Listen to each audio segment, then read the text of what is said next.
तो जवानी के सबसे इम्पोर्टेंट साल 22 से 25 साल की उम्र यूपीएससी में देने के बाद कुछ राय प्रस्तुत करूंगा आपके लिए। ऐसे नहीं बैठना चाहिए, मेरे को फेल हुआ हूँ, मैं भूल गया। ठीक है, तो मैंने तैयारी की थी यूपीएससी की, नहीं हुआ भाई। पहले अटेम्प्ट को तो काउंट ही क्या करूँ यार, उसमें कोचिंग चल रही थी मेरी।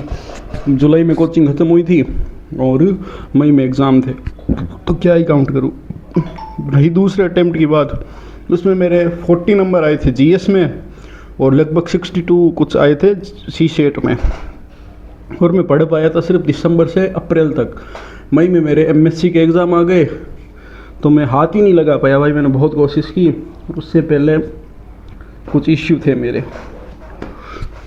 तो भाई मैंने एनालिसिस किया प्री के बाद, क्या करूं मैं। 2025 वाला दिया था मैंने लास्ट, इस साल नहीं दिया। तो उससे मेरे को पता चला कि यार मैं रूट कोज पे गया कि मैं आया क्यों यहाँ।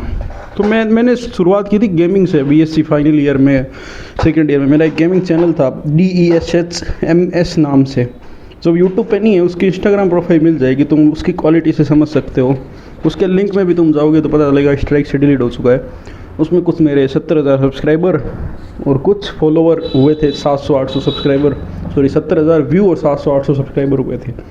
ठीक है, लेकिन फिर मेरे दिमाग में आया यार पढ़ना है, ये क्या बेहुदा चीज़ कर रहा हूँ मैं, एक ही गेम को बार बार रिपीट करना, नॉलेज क्या मिल रहा है इससे। ये दिमाग में मेरे बात पर क्यों घुसी आज मैं सोचता हूँ। ठीक है, उसके बाद मैंने अपने दोस्त को बोला, उसने कहा बढ़ ही रहा है तो यूपीएससी कर ले, क्या एमएससी करेगा अर्थ साइंस में। मैंने कहा ठीक है कर लो भाई, नॉलेज लो। अब देखो इसमें कोई एक्टिव डिसीजन नहीं है। मैं वहाँ गया, मेरे को धीरे धीरे पता चला क्या सब्जेक्ट है, क्या सिलेबस है। मैं सिलेबस भी देख के नहीं गया टू बी ऑनेस्ट। ठीक है, तो फिर मैं यहाँ आया, देखा सब कुछ माहौल वाहौल, फिर मैंने तैयारी की, अपना जोर वोर लगाया, नहीं हुआ। फिर पहले अटेम्प्ट जनवरी में भी मेरे दिमाग में आ गया कि यार मेरे को जनवरी 2025 कि मेरे को कंटेंट क्रिएशन करना चाहिए यार, ये सब मेरे लिए नहीं बना। और मैंने सोचा 3-4 महीने दे लेते हैं यार अब प्री। ठीक है, उस दौरान मैं क्या सोच रहा था पता है, प्री पास हो गया तो मेरे को मेंस के लिए पढ़ना पड़ेगा, कंटेंट क्रिएट कब करूँगा। अब ये बात कितनी बेहूदगी कुछ भी लगे, रियलिटी सच्चाई बता रहा हूँ आपको बस। ठीक है, पर अब देखो इतने दोस्तों को मैंने एनालिसिस किया, अभी तक तैयारी कर रहे हैं। मेरा एक दोस्त है, 350 बच्चे थे हम। एक बंदा, एक लड़की भी लगी है, वो लगी है एसएससी में, दोनों ही शायद एसएससी में लगे हैं। एक दो दोस्त है खास मेरा, वो टॉपर था मेरी कोचिंग का, वो एसएससी प्रिमिटिव ऑफिसर ऐसी कुछ जॉब होती है वो लगा, मतलब पोर्ट पे कुछ ऑफिसर वगैरह होता है उसमें लगा है। ठीक है, तो वहाँ पे लग गया वो।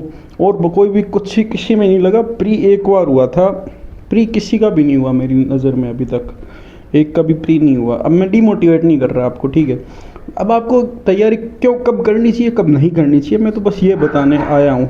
तुम भी मेरी तरह मज़े में टाइम ख़राब ना कर दो। अब टाइम क्या, ये एवोल्यूशन ही मान लो। जैसे मैं पहले गेमर था, पढ़ाई की, अब मैं एजुकेशनल यूट्यूबर बनना चाहता हूँ, डॉक्यूमेंट्री वगैरह बनाना चाहता हूँ, क्योंकि अब मेरे को पता चल गया। अब जैसे मैंने अपना करियर कैसे चुना, मैंने खुद को एनालिसिस किया तो मेरे को पता चला मैं मैथ्स में अच्छा हूँ। मेरी अपनी खूबियाँ देखी मैंने, उसी में ही तो करियर होगा, उनमें से एक मेरा करियर होगा। तो मैं मैथ्स में अच्छा हूँ, मैं रिसर्च अच्छी कर लेता हूँ। साइंस मेरे को अब पढ़नी अच्छी लगती है, इतनी चुल है साइंस की तो मेरे में कि मैंने पॉलिटी और हिस्ट्री को वेटेज नहीं दिया। मैंने साइंस और जियोग्राफी ज़्यादा पढ़ी क्योंकि उसमें मेरे को मज़ा आ रहा था। जबकि पॉलिटी में भाई कितना इजी पता है आपको, नंबर लाना है। हिस्ट्री में सबसे वीक है मेरी, अभी भी वीक है। पॉलिटी फिर भी मैंने रटी क्योंकि भाई मार्जिन है। सेकेंड और फर्स्ट अटैम्प्ट में तो बिल्कुल आधी बढ़ के गया था, सेकेंड अटैम्प्ट में रटी क्योंकि मार्जिन है, चाहिए भाई प्री पास करने के लिए वैसा सब कुछ।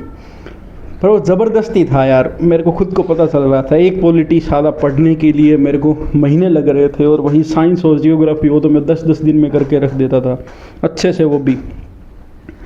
अब मान सकते हो तुम कुछ भी मानो, पर मैं बता रहा हूँ एक मेरी कम्युनिकेशन स्किल अच्छी है, तो इन सब को मिला के कोई चीज़ें निकलती है। तो या तो मैं पीएचडी कर लूँ, या मैं प्रोफेसर बन जाऊँ, या मैं वो कर लूँ, क्या कहते हैं उसको, कोई टीचर बन जाऊँ।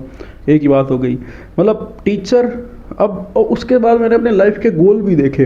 जैसे मेरे लाइफ का गोल है पीस, तो मैं पुलिस की जॉब नहीं करनी पसंद मेरे को, ये मेरी पर्सनल चॉइस है। और पैसा, ऑब्वियस है, ठीक है, और फ्रीडम। अब मैंने जो कैटेगरीज देखी मेरे को क्या क्या करना चाहिए, एक तो था कि मैं एमएससी अर्थ साइंस में की है तो जियोलॉजिस्ट भूवैज्ञानिक बन जाऊँ, उसमें पैसा है, फ्रीडम नहीं है, ठीक है, पैसा है और वो भी है, क्या कहते हैं उसको, पैसा है, नॉलेज है, लेकिन फ्रीडम नहीं है। मेरे को पैसा, नॉलेज और फ्रीडम तीनों चाहिए थे। उसके बाद मैं टीचिंग प्रोफेशन बता, उसमें पैसा है, फ्रीडम है, पैसा है, नॉलेज है, तीनों है, लेकिन यूट्यूब में तीनों भर भर गए हैं भाई। शुरुआत में नहीं है, मेरे को बस ये चाहिए 32-33 उम्र तक मैं इतना कमा लूँ कि उसका ब्याज से मेरा घर चले, मेरे को सोचना वोचना ना पड़े, उम्र भर सारा रगड़ने के लिए थोड़ी है, ठीक है। अभी तो बड़ी बड़ी बातें हैं, पर बड़ी बड़ी बातें वड़ा पाव खा के ये आपको मैं प्रूफ करूँगा, ये चीज़ें होगी, तुम देख लेना। अब तुम्हें भी अगर किसी मॉडल पे चलना हो ना कि ऐसी चीज़ें करनी चाहिए, तो तुम अपने प्रो चीज़ें देखो, मतलब जो भी तुम्हारे हैं, और प्लस तुम्हारे लाइफ के गोल देखो, उनसे कौन सी चीज़ अलाइंड हो रही है, वो चीज़ चूज़ कर लो। उसके अलावा तुम्हारे पास करने के लिए कोई विकल्प नहीं है। अपन बस सोच विचार करके टाइम ख़राब करते हैं। बस जैसे मेरी कम्युनिकेशन स्किल अच्छी है, मेरे को पैसा चाहिए, तो मेरे को सेल्स में जाना चाहिए, ठीक है। अगर तुम 25+ साल के हो और अभी तक तुम्हारा वही फिक्स नहीं है कि मतलब घर भी, मतलब कब तुम्हें तैयारी बंद कर देनी चाहिए, नहीं करनी चाहिए। 25+ साल के हो, घर में इनकम नहीं है, तुम अभी भी पढ़ रहे हो, तो तुम्हें को साइड हसल करके पढ़ना चाहिए भाई, क्योंकि तुम्हारे घर वालों को दुख देने के लिए तुम नहीं हो। अब ये बातें चुभ रही होगी, पर ये रियलिटी भी तो है। थोड़े बहुत नंबरों से रहे हो, घर वालों की स्थिति सही है, तो ज़बरदस्ती काम भी मत करना, टाइम भी तो ख़राब होता है भाई। पर जो भी मिडिल क्लास है, ठीक है, साथ में एक साइड हसल सीख लेना, कंटेंट क्रिएशन, एडिटिंग, और ये डिजिटल मार्केटिंग, एफिलिएट मार्केटिंग, इनमें से कुछ भी, इनमें थोड़ा कुछ कमा पाओगे, ठीक है। और बस यही सजेशन था आज के लिए। और अगर तुम्हें क्विट करना है, यूपीएससी छोड़नी है, तो जल्दी छोड़ दो भाई, क्योंकि जितना साल लोगे उतना दिक्कतें बढ़ती जाएगी। और अगर पढ़ना है, ढंग से पढ़ना है, तो एक अच्छा रोड मैप सोचो, कि प्लान बी सोचो भाई। यूपीएससी में प्लान बी सोचना चाहिए, क्योंकि इसमें श्योरिटी बिल्कुल भी नहीं है तुम्हारी, ठीक है। अब तुम्हें खुद पता है आंकड़े, क्या बताऊं मैं, ठीक है। प्लान बी सोचो, अच्छे से प्लान करो चीज़ें, और अगर वो ना हो प्लान बी को तो बीच में, मतलब प्लान बी बीच में रखना अपने प्लान के। ऐसे नहीं है 6 अटेम्प्ट देने के बाद प्लान बी, 2 अटेम्प्ट 3 अटेम्प्ट के बाद प्लान बी में जाऊँगा। प्लान बी में जैसे मेरा एसएससी वाला दोस्त है, उसकी एसएससी में हो गया, अब वो वहाँ पे ऑफिसर है, अब वो वहाँ से तैयारी कर रहा है, वो देता रहेगा जितना देना चाहिए, ऐसा कुछ। जैसे लेब असिस्टेंट की तैयारी करनी है बीच में 1 साल, 2 साल पहले यूपीएससी ट्राई करूँगा 2 अटेम्प्ट, उसके बाद में 2-3 साल लेब असिस्टेंट, उसमें लग जाऊँगा। फिर तो तुम 10 दो ना, कौन मना कर रहा है, फिर तुम्हारी मर्जी है। तो ऐसा कुछ रखो यार, ये डिप्रेशन में क्यों पढ़ना, ज़िंदगी एक मिली है साली, इसी में ही अपन बिना मतलब के इसको